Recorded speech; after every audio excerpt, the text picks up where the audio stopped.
வந்து அவங்க கிட்ட தான் வாங்குவாங்க. ஸோ வந்து விஜய் இப்போ என்ன செய்ய போறாரு அப்படிங்கிறத எல்லாருமே எதிர்பார்த்து கொண்டிருக்காங்க. இது வந்து ஒருவேளை ரெண்டு கட்சிக்கு வந்து சாதகமாகறதுக்கு வாய்ப்பு இல்லை. ஒன்னா ஏடிஎம்கே இல்லைன்னா வந்து டிஎம்கே ரெண்டு பேர்.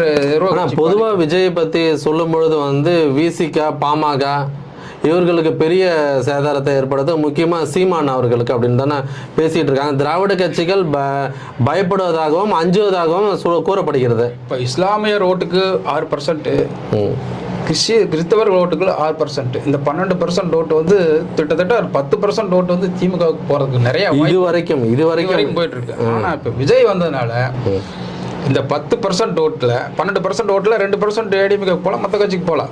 அவங்க கொஞ்சம் அளவுக்கு சித்தாந்தம் தெரிஞ்சவங்களுக்கு தெரியும் அது என்னன்ட்டு.